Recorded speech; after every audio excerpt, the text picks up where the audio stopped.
Hello friend, स्वागत है आपका अपने चैनल लास्ट क्लास में। आज की इस वीडियो में विज्ञान के काफ़ी महत्वपूर्ण 20 ऑब्जेक्टिव प्रश्न हम आपको देंगे और इस 20 ऑब्जेक्टिव प्रश्न में से आपको 15 ऑब्जेक्टिव प्रश्न सही करना है। अगर आपका 20 में से 15 ऑब्जेक्टिव प्रश्न सही हो जाता है तो आपकी तैयारी काफ़ी अच्छी चल रही है और बिल्कुल ऐसी ही तैयारी आपको परीक्षा के दिन तक करना है। अगर आप लोग ऐसी ही तैयारी करते रहेंगे तो फाइनल बोर्ड परीक्षा में आपका काफ़ी अच्छा नंबर आएगा, ये हमारा गारंटी है। तो वीडियो को प्लीज़ आप लोग शुरू से लेके अंत तक देखिएगा और 20 में से आप लोग 15 प्रश्न सही करने का कोशिश कीजिएगा।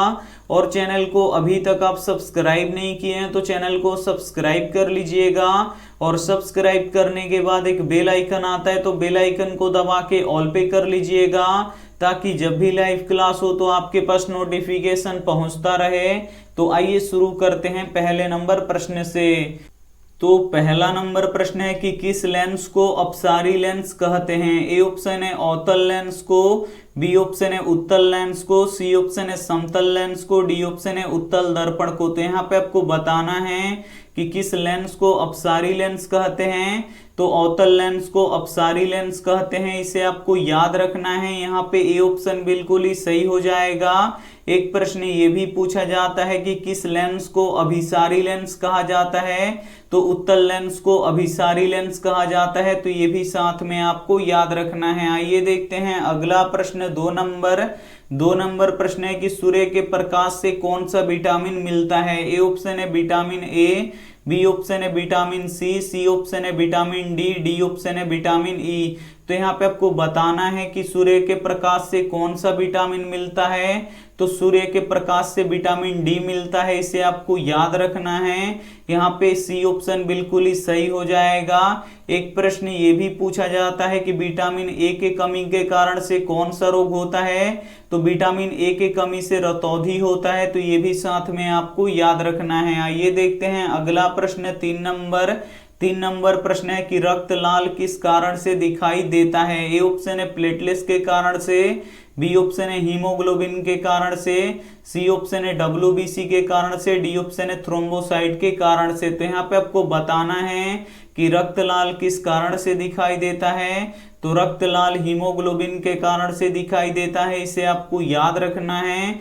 यहाँ पे बी ऑप्शन बिल्कुल ही सही हो जाएगा। और रक्त का पीएच मान कितना होता है। तो रक्त का पीएच मान 7.4 होता है, तो ये भी साथ में आपको याद रखना है। आइए देखते हैं अगला प्रश्न। 4 नंबर प्रश्न है कि एलपीजी का मुख्य घटक क्या होता है। ए ऑप्शन है ब्यूटेन, बी ऑप्शन है मीथेन, सी ऑप्शन है पेट्रोल, डी ऑप्शन है प्रोपेन।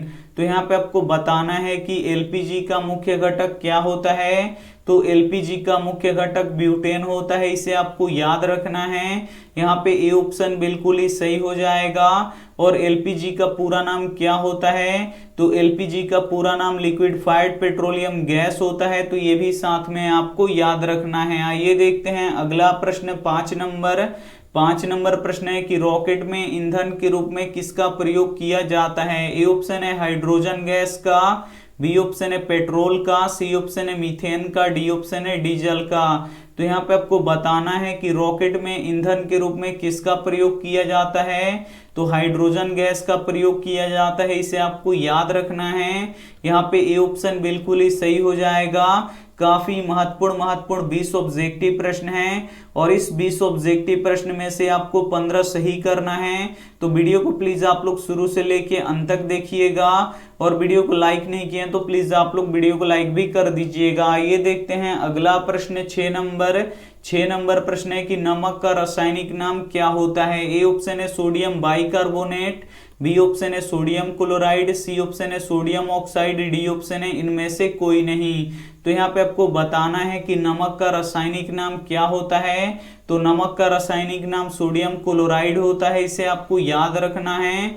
यहाँ पे बी ऑप्शन बिल्कुल ही सही हो जाएगा। एक प्रश्न ये भी पूछा जाता है कि खाने वाला सोडा का रासायनिक नाम क्या होता है। तो खाने वाला सोडा का रासायनिक नाम सोडियम बाइकार्बोनेट होता है, तो ये भी साथ में आपको याद रखना है। आइए देखते हैं अगला प्रश्न। 7 नंबर प्रश्न है कि बल का एसआई मात्रक क्या होता है। ए ऑप्शन है केल्विन, बी ऑप्शन है न्यूटन, सी ऑप्शन है वोल्ट, डी ऑप्शन है कूलाम्ब। तो यहाँ पे आपको बताना है कि बल का एसआई मात्रक क्या होता है। तो बल का एसआई मात्रक न्यूटन होता है, इसे आपको याद रखना है। यहाँ पे बी ऑप्शन बिल्कुल ही सही हो जाएगा। ये देखते हैं अगला प्रश्न 8 नंबर प्रश्न है कि स्त्रियों में अंडाशय की संख्या कितनी होती है। ए ऑप्शन है 1, बी ऑप्शन है 2, सी ऑप्शन है 3, डी ऑप्शन है 4। तो यहाँ पे आपको बताना है कि स्त्रियों में अंडाशय की संख्या कितनी होती है।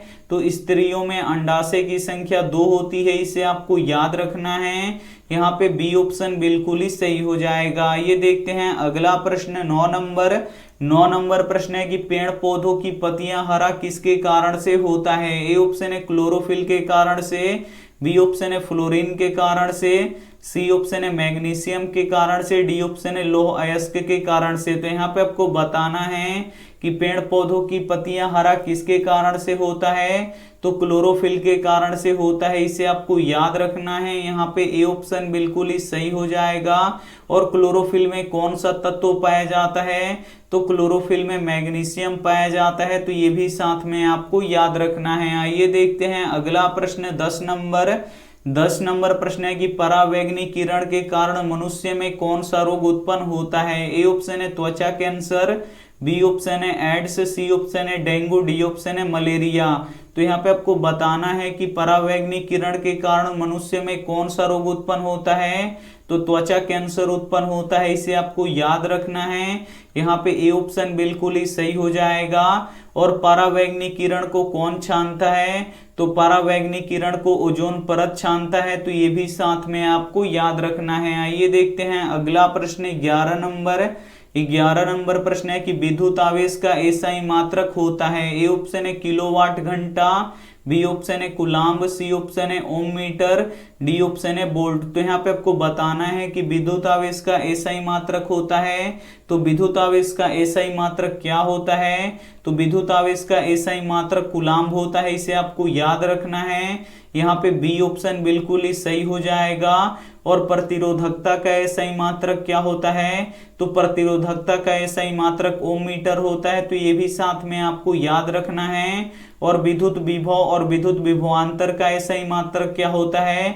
तो विद्युत विभव और विद्युत विभवांतर का एसआई मात्रक वोल्ट होता है। तो ये भी साथ में आपको याद रखना है। आइए देखते हैं अगला प्रश्न 12 नंबर प्रश्न है कि परिपथ की सुरक्षा के लिए किस युक्ति का प्रयोग होता है। ए ऑप्शन है विद्युत फ्यूज का, बी ऑप्शन है ए मीटर का, सी ऑप्शन है वोल्ट मीटर का, डी ऑप्शन है प्रतिरोध का। तो यहाँ पे आपको बताना है कि परिपथ की सुरक्षा के लिए किस युक्ति का प्रयोग होता है। तो विद्युत फ्यूज का प्रयोग होता है, इसे आपको याद रखना है। यहाँ पे ए ऑप्शन बिल्कुल ही सही हो जाएगा। और जो विद्युत फ्यूज है ये विद्युत धारा के उष्मीय प्रभाव पे कार्य करता है। तो ये भी साथ में आपको याद रखना है। आइए देखते हैं अगला प्रश्न 13 नंबर प्रश्न है कि पवनों का देश किसे कहा जाता है। ए ऑप्शन है भारत को, बी ऑप्शन है फिनलैंड को, सी ऑप्शन है डेनमार्क को, डी ऑप्शन है अमेरिका को। तो यहाँ पे आपको बताना है कि पवनों का देश किसे कहा जाता है। तो पवनों का देश डेनमार्क को कहा जाता है, इसे आपको याद रखना है। यहाँ पे सी ऑप्शन बिल्कुल ही सही हो जाएगा। ये देखते हैं अगला प्रश्न 14 नंबर प्रश्न है कि भारत में उत्पादित प्रत्यावर्ती धारा की आवृत्ति कितनी होती है। ए ऑप्शन है 50 HZ, बी ऑप्शन है 60 HZ, सी ऑप्शन है 100 HZ, डी ऑप्शन है 80 HZ। तो यहाँ पे आपको बताना है कि भारत में उत्पादित प्रत्यावर्ती धारा की आवृत्ति कितनी है। तो 50 HZ है, इसे आपको याद रखना है। यहाँ पे ए ऑप्शन बिल्कुल ही सही हो जाएगा। और आवृत्ति का एसआई मात्रक क्या होता है। तो आवृत्ति का एसआई मात्रक हर्ट्ज होता है, इसे आपको याद रखना है।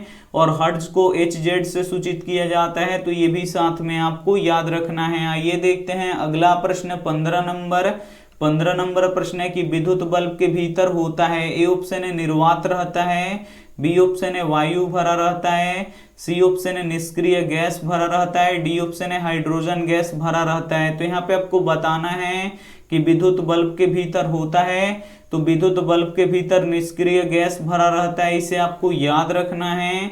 यहाँ पे सी ऑप्शन बिल्कुल ही सही हो जाएगा। और विद्युत बल्ब का जो ये फिलामेंट होता है ये किसका बना होता है, तो ये टंगस्टन का बना होता है, इसे आपको याद रखना है। काफी महत्वपूर्ण 20 ऑब्जेक्टिव प्रश्न है और इस 20 ऑब्जेक्टिव प्रश्न में से आपको 15 सही करना है। तो वीडियो को प्लीज आप लोग शुरू से लेके अंत तक देखिएगा और वीडियो को लाइक नहीं किए हैं तो प्लीज आप लोग वीडियो को लाइक भी कर दीजिएगा। ये देखते हैं अगला प्रश्न 16 नंबर प्रश्न है कि विद्युत धारा उत्पन्न करने वाली युक्ति को क्या कहते हैं। ए ऑप्शन है जनित्र, बी ऑप्शन है गैल्वेनोमीटर, सी ऑप्शन है एमीटर, डी ऑप्शन है मोटर। तो यहाँ पे आपको बताना है कि विद्युत धारा उत्पन्न करने वाली युक्ति को क्या कहते हैं। तो विद्युत धारा उत्पन्न करने वाली युक्ति को जनित्र कहते हैं, इसे आपको याद रखना है। काफी महत्वपूर्ण प्रश्न है, यहाँ पे ए ऑप्शन बिल्कुल ही सही हो जाएगा। ये देखते हैं अगला प्रश्न 17 नंबर प्रश्न है कि पेड़ पौधे श्वसन में कौन सा गैस का उपयोग करते हैं। ए ऑप्शन है कार्बन डाइऑक्साइड, बी ऑप्शन है ऑक्सीजन, सी ऑप्शन है नाइट्रोजन, डी ऑप्शन है क्लोरीन। तो यहाँ पे आपको बताना है कि पेड़ पौधे श्वसन में कौन सा गैस का उपयोग करते हैं। तो पेड़ पौधे श्वसन में ऑक्सीजन गैस का उपयोग करते हैं, इसे आपको याद रखना है। यहाँ पे बी ऑप्शन बिल्कुल ही सही हो जाएगा। और पेड़ पौधे प्रकाश संश्लेषण में किस गैस का उपयोग करते हैं। तो पेड़ पौधे प्रकाश संश्लेषण में कार्बन डाइऑक्साइड गैस का उपयोग करते हैं, तो ये भी साथ में आपको याद रखना है। आइए देखते हैं अगला प्रश्न 18 नंबर प्रश्न है कि कोशिका भित्ति किस में पाया जाता है। काफी महत्वपूर्ण प्रश्न है। ए ऑप्शन है मछली में, बी ऑप्शन है पेड़ पौधों में, सी ऑप्शन है मनुष्य में, डी ऑप्शन है जानवरों में। तो यहाँ पे आपको बताना है कि कोशिका भित्ति किस में पाया जाता है। तो कोशिका भित्ति पेड़ पौधों की कोशिका में पाया जाता है, इसे आपको याद रखना है। यहाँ पे बी ऑप्शन बिल्कुल ही सही हो जाएगा। ये देखते हैं अगला प्रश्न 19 नंबर प्रश्न है कि आत्महत्या की थैली के नाम से किसे जानते हैं। ए ऑप्शन है लाइसोसोम को, बी ऑप्शन है नेफ्रॉन को, सी ऑप्शन है वृक्क को, डी ऑप्शन है दिल को। तो यहाँ पे आपको बताना है कि आत्महत्या की थैली के नाम से किसे जानते हैं। तो आत्महत्या की थैली के नाम से लाइसोसोम को जानते हैं, इसे आपको याद रखना है। यहाँ पे ए ऑप्शन बिल्कुल ही सही हो जाएगा। ये देखते हैं अंतिम प्रश्न 20 नंबर प्रश्न है कि तरंग दैर्ध्य को किस में मापते हैं। ए ऑप्शन है जूल में, बी ऑप्शन है एंगस्ट्रॉम में, सी ऑप्शन है पास्कल में, डी ऑप्शन है मीटर में। तो यहाँ पे आपको बताना है कि तरंग दैर्ध्य को किस में मापते हैं। तो तरंग दैर्ध्य को एंगस्ट्रॉम में मापते हैं, इसे आपको याद रखना है। यहाँ पे बी ऑप्शन बिल्कुल ही सही हो जाएगा। यहाँ पे आप 20 ऑब्जेक्टिव प्रश्न का जवाब आप लोग दे चुके हैं। अब आप हमें बता दीजिए कि आपका यहाँ पे 15 प्रश्न सही हुआ कि नहीं हुआ। अगर आपका 15 प्रश्न सही हो जाता है, अगर आप लोग इसी तरीके से आप लोग तैयारी कीजिएगा तो फाइनल बोर्ड परीक्षा में आपका काफी अच्छा नंबर आएगा, ये हमारा गारंटी है। तो यहाँ पे देखिए अब आप लोग बता दीजिए कि आपका 20 प्रश्नों में से कितना सही हुआ। यहाँ पे हम सभी बच्चों का यहाँ पे कमेंट देख रहे हैं, तो आप लोग जल्दी जल्दी हमें बता दीजिए। और ये रहा आपके लिए होमवर्क प्रश्न, इसका जवाब आपको कमेंट बॉक्स में देना है कि इंद्रधनुष में कितना रंग दिखाई देता है। ए ऑप्शन है 10, बी ऑप्शन है 7, सी ऑप्शन है 12, डी ऑप्शन है 14। तो यहाँ पे आपको बताना है कि इंद्रधनुष में कितना रंग दिखाई देता है। तो जो भी ऑप्शन आपको सही लगे वो आप हमें कमेंट करके जरूर बताइएगा। वीडियो को लाइक नहीं किए तो प्लीज आप लोग वीडियो को लाइक कीजिएगा, अपने दोस्तों के पास इस वीडियो को जरूर शेयर कीजिएगा। और चैनल को अभी तक आप सब्सक्राइब नहीं किए हैं तो चैनल को सब्सक्राइब करके साथ में बेल आइकन को ऑल पे दबा लीजिएगा, ताकि जब भी लाइव क्लास हो तो आपके पास नोटिफिकेशन पहुंचता रहे। थैंक यू फॉर वॉचिंग, मिलते हैं अगली वीडियो में। तब तक अपना ध्यान रखिए, मन लगा के पढ़ाई कीजिए। Take care and bye.